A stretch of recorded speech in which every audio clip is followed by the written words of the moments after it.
नमस्कार मेरे प्यारे बच्चों, आप सभी का स्वागत है। आज हम यह सीखेंगे कि वह कौन सी 12 मात्राएं हैं जिनका व्यंजनों के साथ प्रयोग करने से 12 खड़ी बनती है। आइए देखते हैं। स्वरों का जब व्यंजनों के साथ प्रयोग होता है तो स्वरों के स्थान पर इनके मात्रा चिन्हों का प्रयोग किया जाता है। प्रत्येक व्यंजन को जिस स्वर का साथ मिलता है वह व्यंजन वैसा ही रूप धारण कर लेता है और उस व्यंजन का उसी स्वरूप के अनुसार उच्चारण होता है। हिंदी भाषा में मूल रूप से 11 स्वर होते हैं, जो हमने पिछली वीडियो में भी जाना था।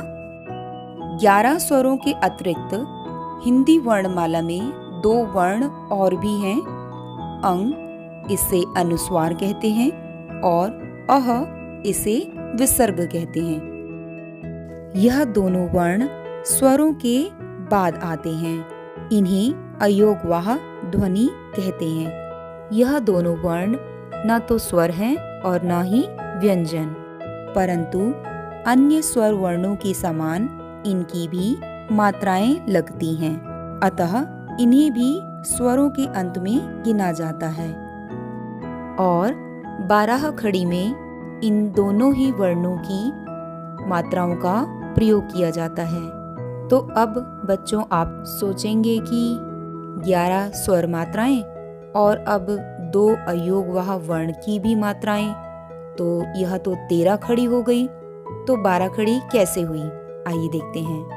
क्योंकि रु यह भी एक स्वर है, परंतु इसकी स्वर ध्वनि लुप्त प्राय है। संस्कृत के तत्सम शब्दों में इसका प्रयोग किया जाता है और हिंदी भाषा में इसका कम प्रयोग होता है, परंतु आने वाली 12 खड़ी की श्रृंखला में हम इसे भी सीखेंगे। तो यह 12 खड़ी का एक सारणी है। इसमें आप देखेंगे यह 12 खड़ी हुई अ से औ तक और अंग और अह को जोड़कर तथा रू को हटाकर 12 खड़ी बनी। बच्चों, अगले वीडियो में हम 12 खड़ी का पहला स्वर समझेंगे।